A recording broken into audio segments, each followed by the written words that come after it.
So now we will start with the EOT, the end of term for term 3, 11 General Physics. It's not very difficult. There are, I think, just a few equations, and mostly the concept is about waves and oscillations like simple harmonic motion and some concepts of waves. So it should not be that difficult in the exams as well. Just a few formulas and you'll be alright. Again, similar situation, we have 15 questions which are there for the multiple choice. So that is 15 questions which are 4 marks each, that is 60 marks. And then we have 4 questions in the writing section or free response questions which are 10 marks each. So that is 40 marks, eventually turns out to be a 100 mark exam. So let's start with the MCQ first. The first and second question are mostly definition based. Define periodic motion and the quantities associated with it like period and amplitude, and distinguish simple harmonic motion from other types of periodic motion. When we define periodic motion, or when we say periodic motion, periodic involves period. Period means time, or generally also termed as time period. So when I say periodic motion, any type of motion which repeats itself, after a fixed interval of time, like 2 seconds, 4 seconds, 10 seconds, then that particular type of motion is called periodic motion. Usually we represent, like, periodic motion could be, for example, motion of Earth around Sun, because it rotates, like it revolves around Sun in a fixed interval of time. That is also a periodic motion. But here we talk about mostly oscillatory motions. Oscillatory motions, that means which has a to and fro motion. Like there is an object which starts from here, moves to the right, comes back to the original position, moves to the left, comes back to the original position. That is the oscillation, oscillatory motion about a mean position. This point is called mean position or equilibrium. The term for it, equilibrium. This is a type of periodic motion. Now they say define period. Period means what is the time taken in the full cycle of the motion. So full cycle, if it starts from here, going here, coming back, going to the opposite direction and then coming back. This is the one full cycle. So this is called period. The time in which the full motion happens, that is called period, or you can divide it into 4 intervals. 0 to maximum, maximum to 0, then 0 to negative maximum. Negative maximum means in the opposite direction and then back to 0. So T by 4, T by 4, T by 4 and T by 4. That is 1/4, 1 quarter each. The total sum of it is basically the period. Period and amplitude. Amplitude is a maximum separation from the position where the force is 0 or equilibrium position. So from the equilibrium position, what is the maximum separation or maximum distance which it has covered? That is what we call as amplitude.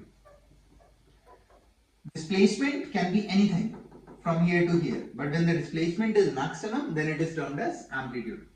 Distinguish between simple harmonic motion from other types of periodic motion. If this is the mean position, if the force which will pull the object back, there is an object which is going away and there is a force which is continuously pulling it back so that it can slow down, stop and then start coming back. If this force is directly proportional to the distance from the mean position, if this force is directly proportional to the distance to the mean position, then this type of motion is called simple harmonic motion or SHM, provided the force is restoring force. The negative sign represents that the force provides, like force is acting in the opposite direction. It is the restoring force, the force which brings it back. The name is restoring. The name is self-explanatory itself. Now, when I say F is directly proportional to minus x, let's take an example. Let's say there is a spring and a mass is attached to it. Now, when I take this mass and I pull it a little bit away, then what would happen? The spring would get extended and this is the mass. Now, if you see, the more I expand the spring, the more force I will experience from the spring, and this force will be given by kx, which we will study later and we have studied it before also, where k is the spring constant, x is the displacement which it has covered.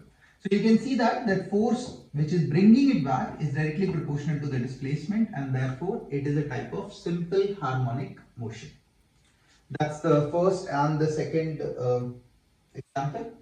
Yeah, here you can see they have also given the example of spring in your book.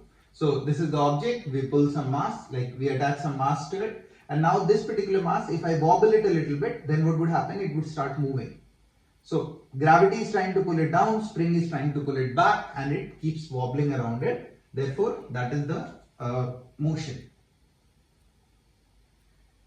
Find the elastic potential energy stored in a stretched or compressed spring. Potential energy is half kx square. So, a simple question again. Potential energy is the energy stored in the spring. I have a spring having mass. I mean, there is mass, there is no mass, doesn't matter. There is a spring with spring constant k. If I stretch this particular string or spring to a certain distance from its natural length, this is called natural length, or you can call it equilibrium position, same thing, zero force basically. So then at this point, this particular extension is x, that's how much I have expanded it from its natural position, and the force is obviously experiencing a force, so that means it stores, like this particular spring is storing some sort of energy, and that energy is given by half kx square. So 1 by 2 kx square. You can prove it, but it's not in your curriculum, so we are not gonna find it out. Anyway, half kx square, that is the potential energy. So let's take the question, what is the elastic potential energy of a spring with k equal 144? That is compressed by 16.5. It is not necessarily that I am stretching it. I can also compress the spring. If I compress the spring, then also from the natural position, x is the displacement or the movement. So therefore the energy will be given by half k x square. K is 144. X is 16.5 centimeters. So I will have to change it to meters. 16.5 over 100. If there is centimeter, you change it to meters by this. This is the energy of the spring, or the elastic potential energy, whatever they call it. Question 4. A spring has a spring constant of 256 Newton per meter. They have been given a scale. And how far must it be stretched to give it an elastic potential energy of 48 joule? So the potential energy is given to you, 48 joule. So let's move this. Similar question. Potential energy is equals to half kx square. Potential energy is given to you, that is 48, equal half. K is 256. X I don't know, so I'll place it as x square. You can use a calculator and go shift solve basically and solve for x. You will get x. Or in other words, if you want to solve it manually, then x would come out to be basically 2 times 48 over 256, the square root. But I'm sure you don't have to do this. You can simply go in the calculator and shift solve it. You will get the result. So till now we have just used one expression, potential energy equals to half kx square. Sometimes they will also use spring force. Spring force. Now spring force is given by minus kx. Remember, here this negative sign only represents that the force is in the opposite direction as that of x. So if I have to calculate force or anything, I will not use the negative sign. I will just look for the magnitude, that is k times of x. Or like most people like to remember it as triangle as well. So it is F K X. This is force in newtons. K is Newton per meter and X is meters. Remember the units because you would have to change the unit with different times. Okay, question 4.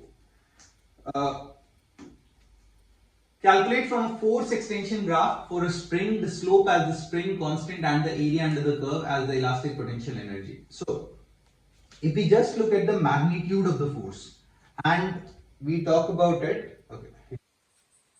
So, if we just talk about the magnitude of the force, so force is equals to kx. This is the magnitude of the force. In mathematics, there is an equation y is equals to mx plus c. That is the equation for the straight line. C is the intercept, we don't have it. So this is a straight line passing through origin. Straight line passing through origin. passing through origin. So we have, this is y, this is x. Here the y would be equal to F, or I can say that magnitude of force. Magnitude of, and x would be x, which is the displacement. And this would be a line which would pass through the origin and rise like this. This is F is equals to kx graph. Now there can be different points. 1, 2, 3, 4, 5, whatever. Now same way 1, 2, 3, 4, 5.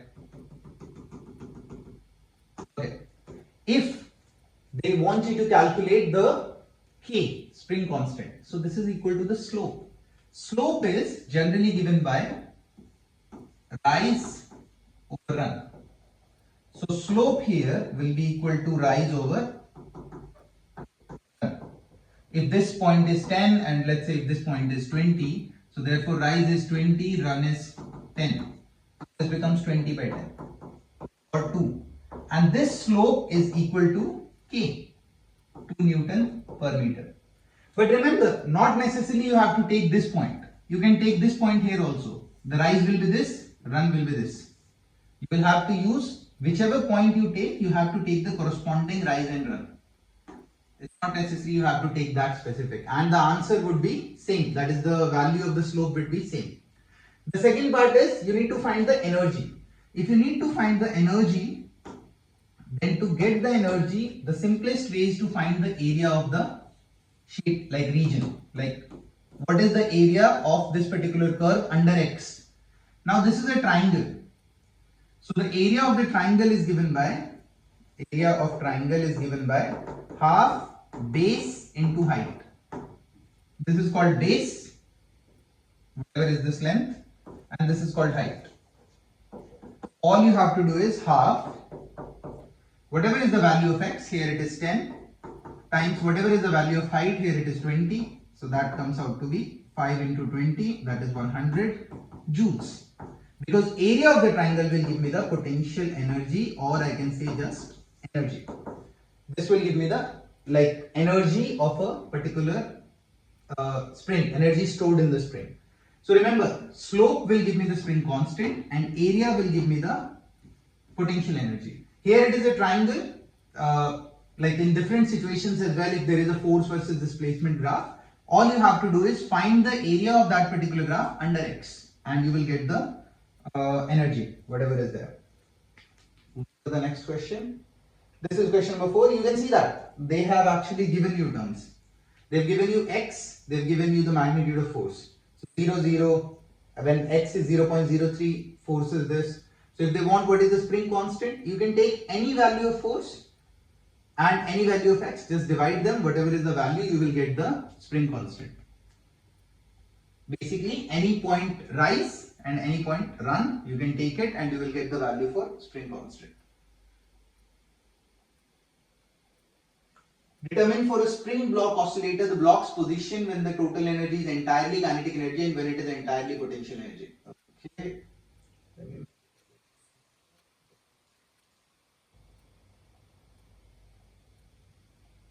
Okay, this is the situation. Now, these are the 6 stages which they have shown. We don't have to go through all 6, you will understand it pretty quickly. Imagine there is a spring and I am pulling that the block which is attached to the spring to a certain level. Okay, so there is a spring and what I did is that I am pulling that particular spring. This is the natural length of the spring. And let me pull the spring, like hold this particular block and pull it a little further. And at this point, what I am doing, at this point, the object is at rest because I am holding it. I am continuously holding it. The object is being held. Now I release the object. The moment I will release the object, what will happen? The object will start moving here. So the speed of the object will start rising. At this point, the object had potential energy because it was stretched by distance x. So it had a potential energy. Now, the moment I released it, its speed will start becoming more. It will start increasing. It will start coming in this direction. And when the object will start coming in this direction, or when the spring will start coming to its natural position, its speed is increasing. So therefore, its kinetic energy will start increasing.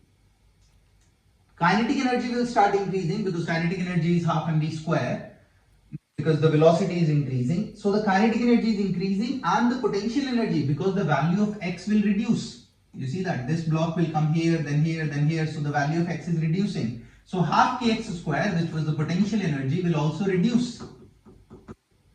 And when the potential, so therefore what is happening? Kinetic energy is increasing, potential energy is reducing. At this point when it will reach, x will become 0. So potential energy will become 0.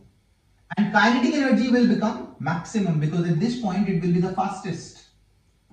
And as it is the fastest, the object will not stop there. It will further compress the spring.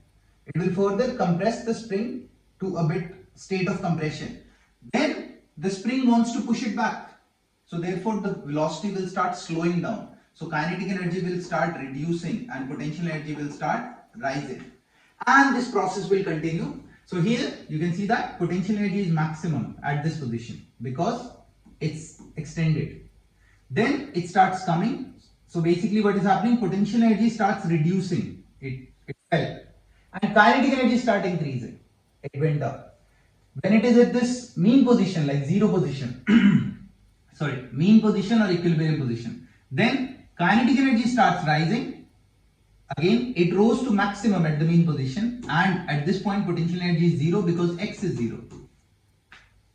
Then the object will not stop here, it will go further. So if it will go further, what will happen? Potential energy at the maximum position again will be highest, and kinetic energy will become 0 because now the object has stopped. Now the object will push back. It will go back to its, try to go back to the original position, natural length. So then potential energy will reduce again, kinetic energy will increase a little bit, and when it will reach to the mean position, kinetic energy will again become maximum, potential energy will become 0, and at the extreme position, again potential will start reducing, kinetic will start increasing, and then eventually the process keeps going. So at different positions, you can see that they have actually plotted the graph for the energy situation, for the displacement situation. At this point, potential max. At this point, kinetic max. At this point, potential max. At this point, kinetic max. At this point, potential max again, like that. In a full cycle, the energy cycle happens twice. Remember, at the extremes and at the mean position. So this is what they wanted you to understand in all these different situations. What's happening? They have also mentioned the times here. T equal to 0 and t equal to 0.8. So it's happening like this. 0.8, like 0.0, 0.1, 0.2. The time here as well. Oh yeah, here. 0.4, 0.5, 0.7, and then comes back to 0.8. So it's a full cycle which they have shown.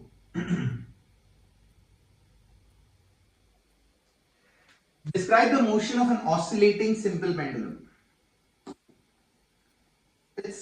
So basically when we talk about simple harmonic motion, we have to remember that the simple pendulum which we are using, we are not making it move. A pendulum is something like this. Like imagine there is an object attached to it, this object, and then I'm basically moving it, so it keeps going like this.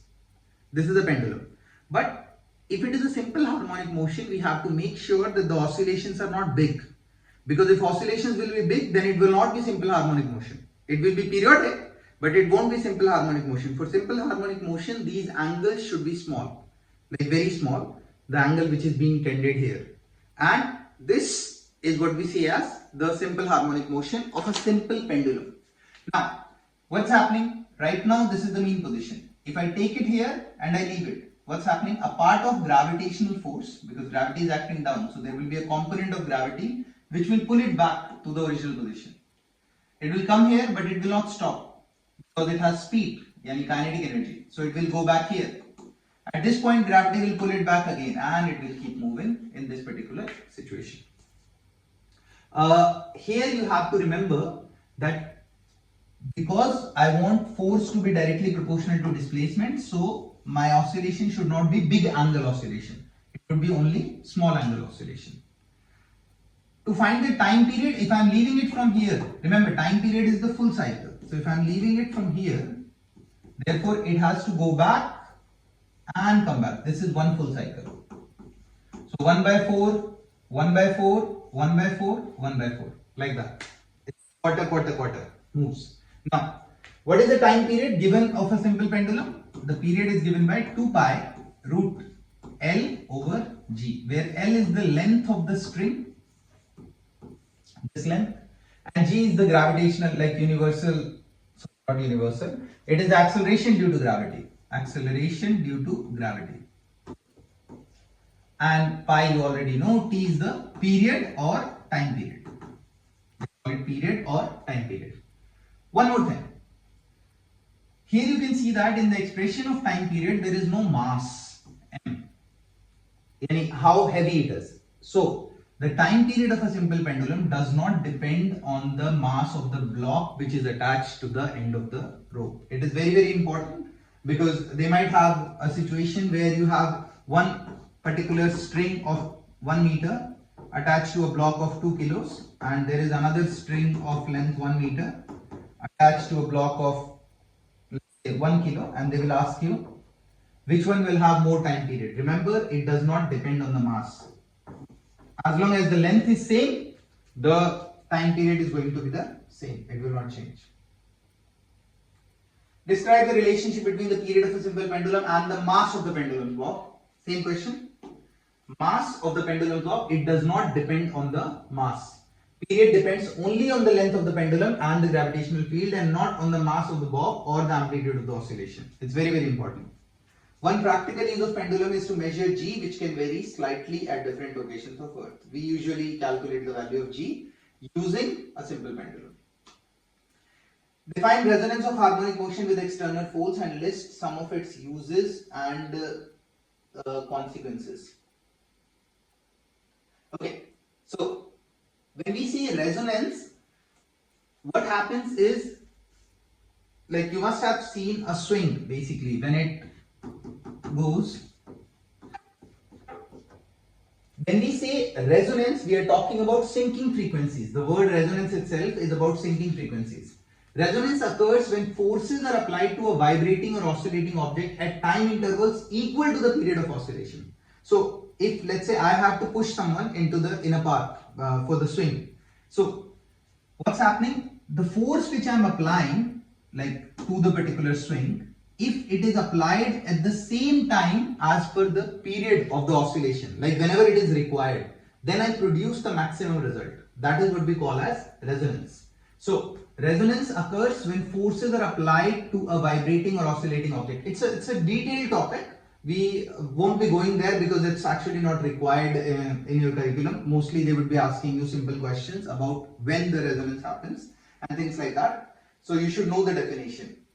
There must be some examples which they must have given you in your book. Resonance in simple harmonic motion system causes a larger and larger displacement in energy as energy is added in a small increments because we are pushing it. As a child, you may have been told to hold a seashell such as conch up to your ear to hear the sound of the ocean. The sound you hear when you hold a seashell or other similar shaped object up to your ear actually comes from resonance. Sound waves resulting from background noise in the room interact with the seashell. Sounds with frequencies matching one of the natural frequencies at which the seashell vibrate results in resonance, and the sound becomes amplified and loud enough. Okay, let's take another example. Okay, try filling a water bottle. Let's take a water bottle and try to fill it from the tap. What happens when the water is just about to be filled? There is a sound which you, even if you are not looking, but when the water is just about to be filled into the bottle, you would start listening to a sound, you would start hearing a sound which is a bit louder than the usual sound of water getting filled into the bottle. Why does that happen? Because the frequency at which the water waves are there, that waves there is something called natural frequency. So in our surrounding, there are tons of waves which have a certain frequency. If any frequency in our surrounding matches with the frequency which we are producing, then at that point resonance happens. and therefore that sound or that impact which we feel is a bit louder. That is why the example of seashell is given. So you can hear the sound.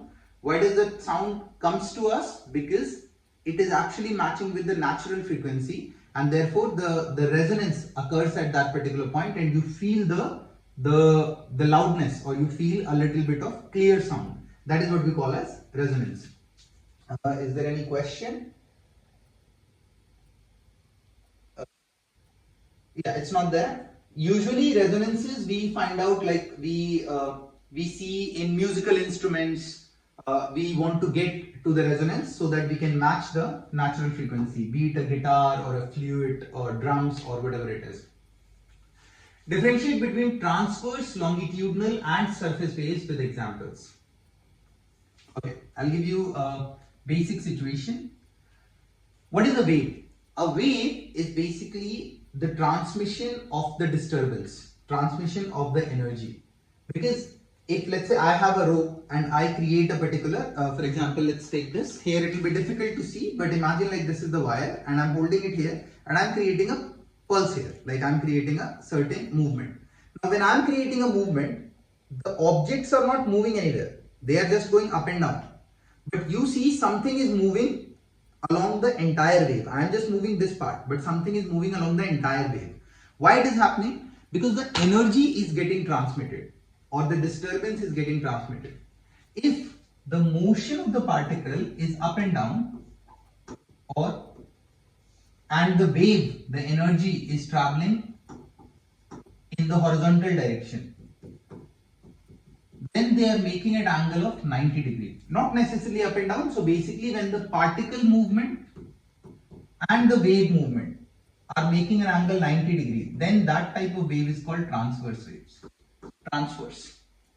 But when the particle movement and the wave movement are together in the similar direction, particle movement is left and right and the wave movement is also there, then that is called longitudinal waves.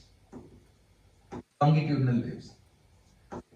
Transverse waves, string waves, which I just showed you, string, light waves, all electromagnetic waves are transverse waves. Longitudinal waves, sound waves.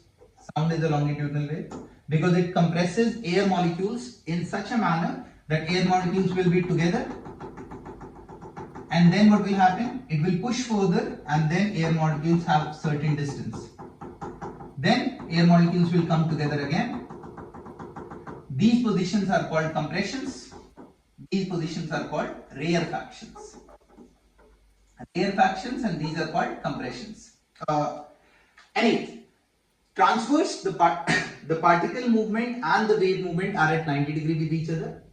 Longitudinal, the particle movement and the wave movement are parallel to each other, or are in the similar direction. We have done this in the class. I don't know if you remember this, that we took a slinky, a spring, a long spring. If I compress it at a certain point and I leave it, what happens? This particular part, it travels. So this is an example of longitudinal waves. Longitudinal wave. But if I take the same slinky and push it like up and down, so then it will create a pulse like this. Then this is a transverse wave. When we say surface waves are the combination of transverse and longitudinal wave. So that means the wave particles moves like this. They go up, basically like this, up, forward, down, up, forward, down, and they move in some sort of this way. Surface waves are generally represented, or like you can say that not used, but surface waves are produced during earthquakes. Like when the earth's movement happens, tectonic plates move, then surface waves are generated. You can go through this. Basically, what is a transverse wave? The definition. A wave that disturbs the particles in the medium perpendicular to the direction. 90 degree. Perpendicular means 90 degree. To the direction of the wave's travel is called a transverse wave. If the disturbances continue at a constant rate, a periodic wave is generated continuously. Longitudinal wave, if you squeeze together several turns of the coiled spring toy and then suddenly release them, pulses will move away in both directions.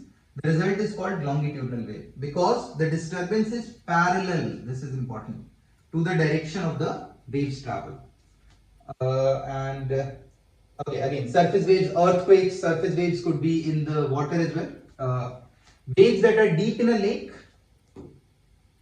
waves that are deep in a lake or an ocean are longitudinal. In a surface wave, however, the medium's particles follow a circular path, that is at times parallel to the direction of travel and at the times perpendicular. That means there is a combination, and they are much dangerous, by the way. Direction of wave travel as shown in the figure. Surface waves are set particles in the medium, in this case water moving in a circular pattern at the top and bottom of the circular path. Particles are moving parallel to the direction of the waves travel. So this is the wave motion, but the particles are also moving in the circular way. Why am I saying circular way? Because they are going up and down and they are going forward also. So it's happening like this or this. This is the circular motion. The highs of any transverse waves is called crest and the lows are called troughs. In longitudinal wave, we have compression and we have rarefaction. When they are together, that is compression. When they are away, that is rarefaction. Describe the wave properties like amplitude, energy of a wave, wavelength, speed, phase, period and frequency. So these are some terms which you should know. Imagine if I have if I'm generating a wave, a normal wave, if I'm generating it and I'm taking a snap of the wave at a particular time. So you would see multiple waves forming. Let's say this is displacement or the vertical displacement, and take this as horizontal displacement. Horizontal displacement like X, and this is Y. So the terms which we know or which we should know, the maximum displacement along the Y direction here, this is called amplitude. Amplitude A. This as well as this, even this is amplitude. Okay. The heights. The only difference is this is positive plus 10 and this is minus 10, or plus A minus A, plus 20 minus 20, anything. The thing is, this is plus 10 minus 10. The minus sign represents it's in the opposite direction. That's it, nothing else. This is called amplitude. When we say wavelength, this is one full wave. Starting from here all the way to here. This is one full wave. I can divide it into 4 parts. T by 4, T by 2, 3T by 4 and T. This is the total time which the wave takes. These are the positions basically at different times. Now, when we say that we need to find out the wavelength. Wavelength is this distance. The length of the full wave. Wavelength. Now, this length can be taken from here also. Because now I am taking the length from till this distance, this point. It can be taken from here also. This is also wavelength. Basically 4 quarters you have to take. This is also wavelength. All these are wavelengths. Wavelengths are represented by this letter which is called lambda. This is the wavelength. Provided I am talking about the formation of the wave, horizontal displacement. This is called wavelength. If instead of here horizontal displacement, they give you time. Similar situation, this is the Y displacement and this is time here. That means they are measuring the displacements and everything in a certain time. So when one full wave completes, this is called period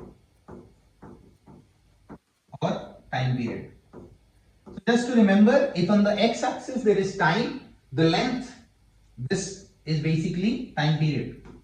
And in the x-axis, if it is distance or displacement or x, then it is the wavelength.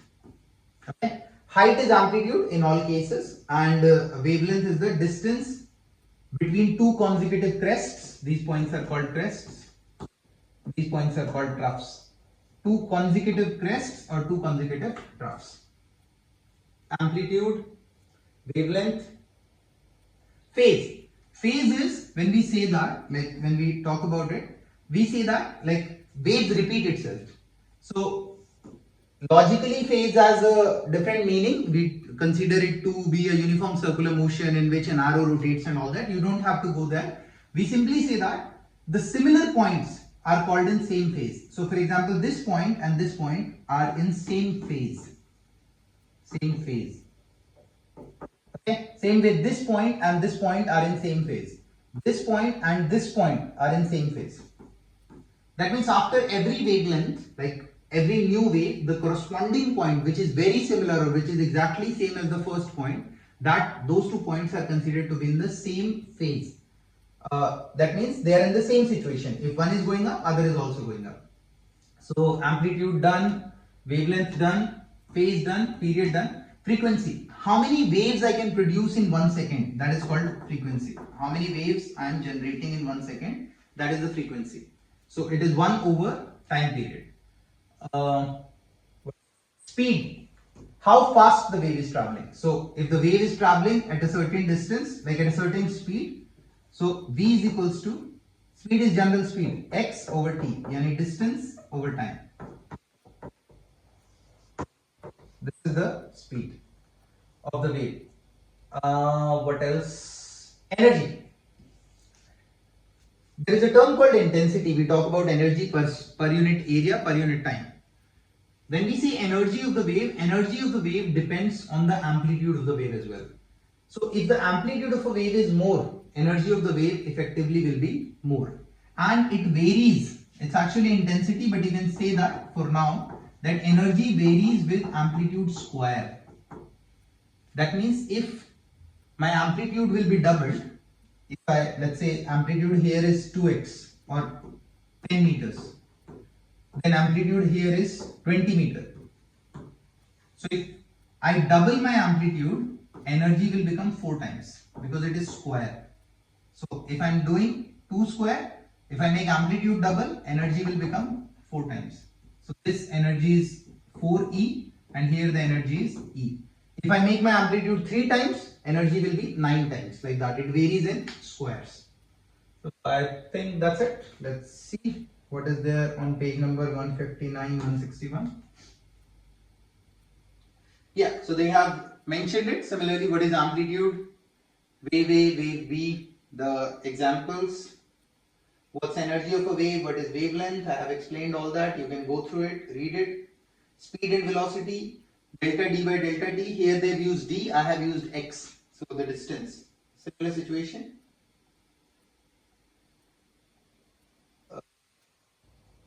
Phase, any 2 points on a wave that are one or more whole wavelengths apart are said to be in phase. I explained it to you. Usually we represent phases in angle between 0 to 360 degrees. As I told you, circular motion. Period is the time period. I'm going a bit fast just to make sure that, because all these are basic definitions which we have discussed in the class so many times. You can slow it down, pause it or whatever you have to, and then go through it multiple times. Relate the period of a wave to its frequency. Relate the period of a wave to its frequency. So frequency is the number of waves which are produced in 1 second. So frequency is given by 1 over t. How does the frequency of a wave change when the period of the wave is doubled? If I make period double, yani if I make, this is the old frequency, frequency nu will become 1 over 2t. I doubled the period.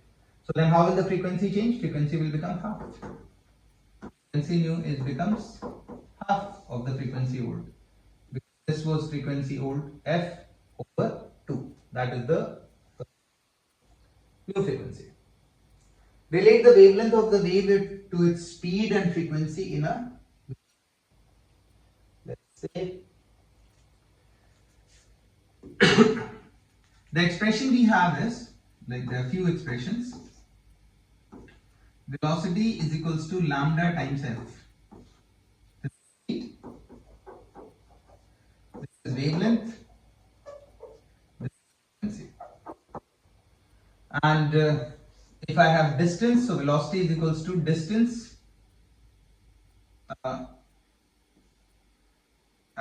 Distance is equals to velocity into time. Let's change it.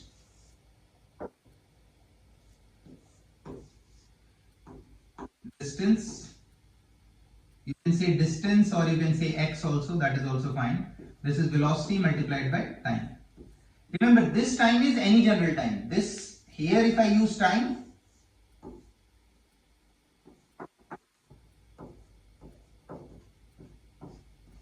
here if I use time, time is the period. That means the time for one wave. Capital T is the time for one wave, small t is any general time. If the speed of a wave increases to 1.5 times, okay, its original speed while the frequency remains constant, how does the wavelength changes? Speed of a wave increases to 1.5 times its original speed. So I have the expression there. V is equals to lambda times of f. They are saying how does the wavelength changes? So I will eliminate lambda. Wavelength is equals to velocity divided by frequency. This is old situation. Now what are they doing? Lambda nu.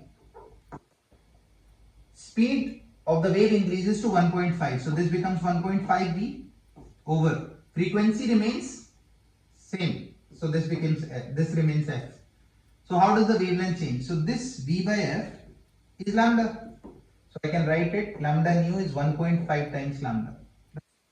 It becomes 1.5 times or 3 by 2 times. Use the wave equation to solve related numerical problems. A sound wave has a frequency of 192 Hertz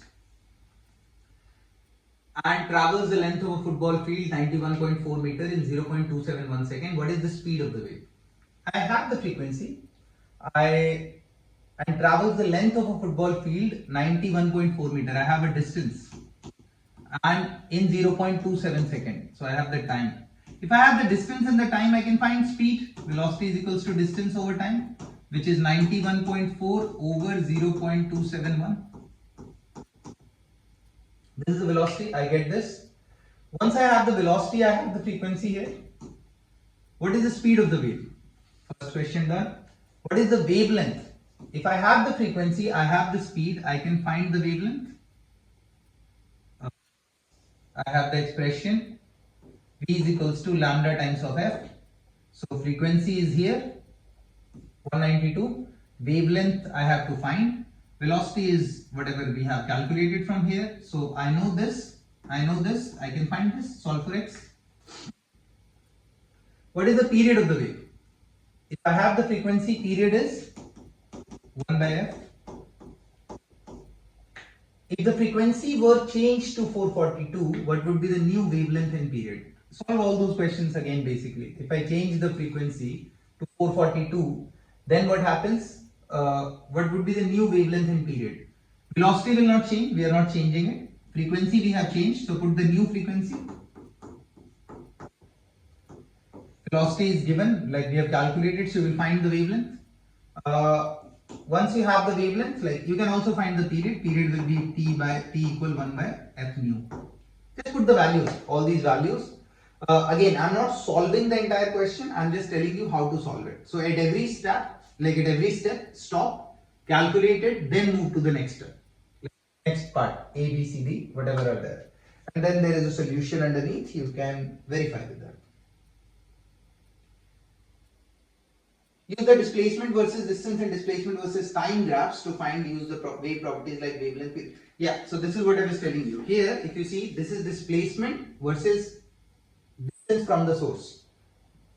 Here it is distance. Here this is displacement versus time. So in this one, this is period. You can say this, or you can say this, or you can say basically like,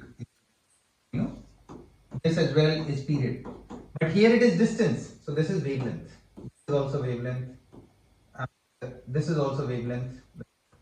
Okay. So amplitude, you should know this is amplitude. All these are amplitude. Wavelength, frequency. You can find it out. Period.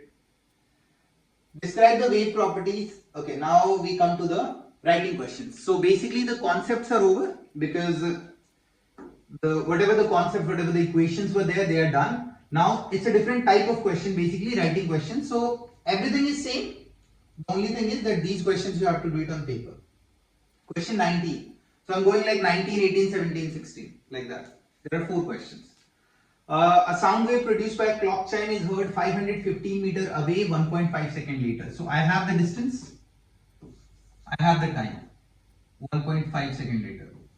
Since you can represent like D or X, in your book it is D, so that's why I'm using D. Based on these measurements, what is the speed of the sound in air? I have the distance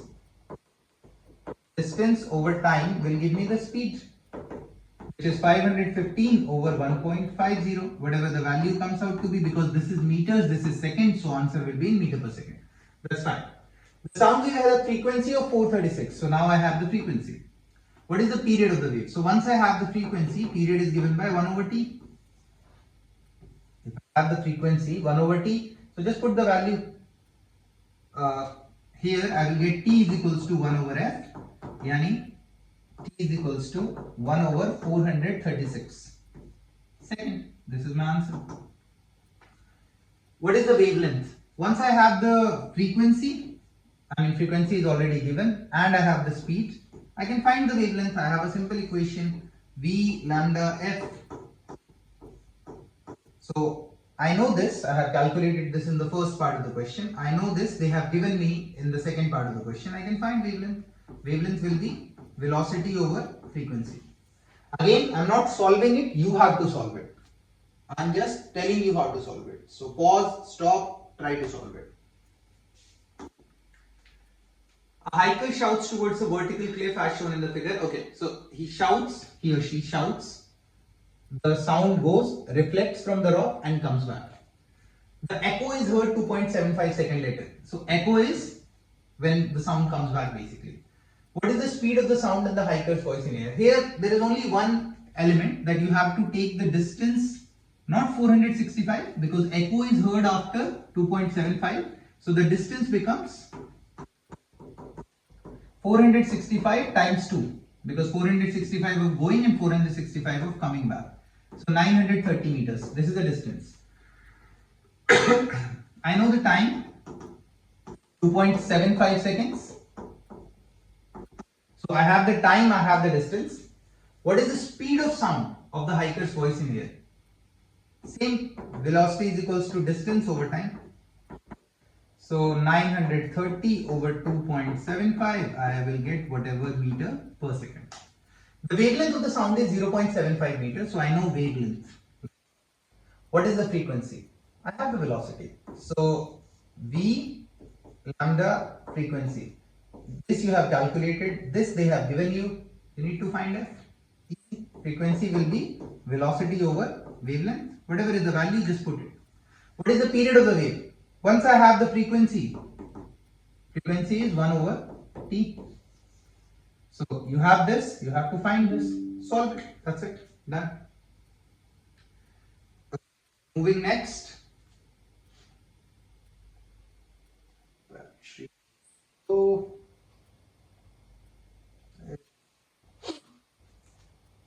differentiate between transverse, longitudinal and surface waves with examples. We have discussed this before.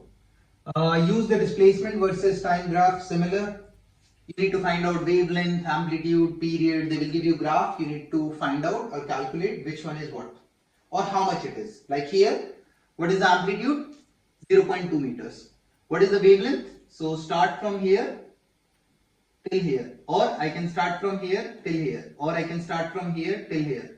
These are all wavelength. So this is 0.2, this is 0.6. So how much is the wavelength? 0.4, like that. Period, for period you need to find out this time, this is period. Here also it is 0.4 seconds. So you just have to tell the values. Apply Hooke's law to relate the force and simple harmonic. I explained all these to you, all these different states. A pendulum with a length of 36.9 centimeter. So I have the length of the pendulum, has a period of 1.22 seconds. So I know the period. What is the gravitational field at the pendulum's location? Gravitational field is basically acceleration due to gravity, which you have to calculate. So time is given by, for a simple pendulum, 2 pi root L over G.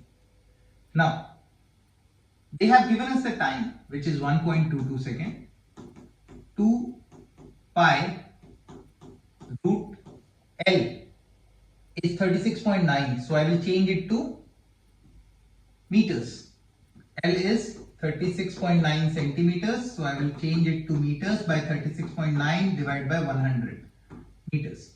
0.369 over G, I don't know, so I will put it as X. From here you can solve for X, that will give you the value of G. You have to find out the value of G. And the answer will be meter per second square. What the value of G comes out to be. It comes out to be 9.78. How long must a pendulum be on moon where G is equals to 1.6 meter per second square, or you can also use Newton per kg. That is also the similar unit because it is force divided by mass. Anyway, how long must a pendulum be on the moon where G is equals to 1.6 Newton per kg to have a period of 2 seconds? I have been given G and I have been given time. The pendulum is 2 pi root L by G. Time is 2. This is 2 multiply pi root L. I don't know, so I will put it as X over G is 1.6. Let's solve the value for X. Find out. Solve for X. What will be the value of, what are they asking? Length. So the result will be in meters.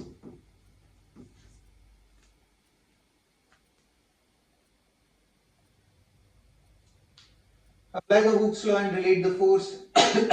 Hooke's law is the force equation which I was telling you, that is called Hooke's law. The force is Kx in the opposite direction. This is Hooke's law. Example problem 1. A spring stretches by 18 centimeter. So I have X, how much it stretches. When a bag of potatoes weighing 56 Newton, I have the force which is pulling the spring. It's suspended from its end. Determine the spring constant. If I have X, I have F. F equal Kx. Remember, I'm just taking the magnitude. So you don't have to put the negative sign. So F is 56. K, I don't know. X is 18 centimeters. That means 0.18. Why? Centimeters. I have to change it to meters. So 18 divided 100. That is 0.18. Suspended from. Determine the spring constant. We can find out. How much elastic potential energy? Once I have K, potential energy is given by half K x square. K I will solve from here. X is already given to me 18 by 100 or 0.18. I can just put the values, you will get the potential energy. Again, try solving it. What is the elastic potential energy of a spring with K equal 144? That is compressed by 16.5. So they have given us K 144 and compression is 16.5. So X becomes 16.5 centimeters or 0.165 meters. Because again divide by 100. K is 144 and I need to find out the elastic potential energy. So potential energy is given by half K x square. So half K is 144, X is 0.165 power 2. Whatever is the answer in joules. Joules is the unit. Like joule is basically the unit for the potential energy. A spring has a spring constant of 256. How far must it be stretched to give an elastic potential energy of 48 joule? So they have given us the spring constant, that is K, 256.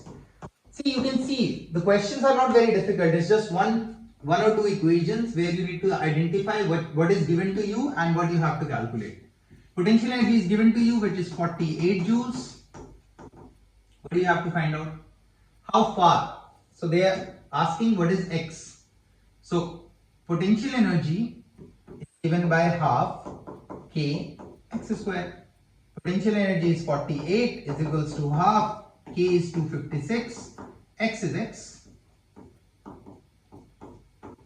Solve for X. You will get how much it has extended or compressed. How far must it be stretched? So how much we have stretched. Basically a spring, and this spring is being stretched. So they are asking how far I must have stretched to get the spring potential energy to be 48 if the value of K is given to us 256. Simple question. Okay, and that's it. Yes. So you could see that the questions are not very difficult. Mostly they are direct. All you have to do is identify what are the terms given to you. Learn which term is what, about like what is wavelength, what is velocity, what is frequency, things like that. Once you have that, then all you have to do is just put the values in the particular expression, which probably will be given to you in the exam. And even if it is not, you can remember it. They are just 2-3 equations, 2-3 expressions. And that's it. You would be able to ace the exam. Thank you so much. All the very best for your exam.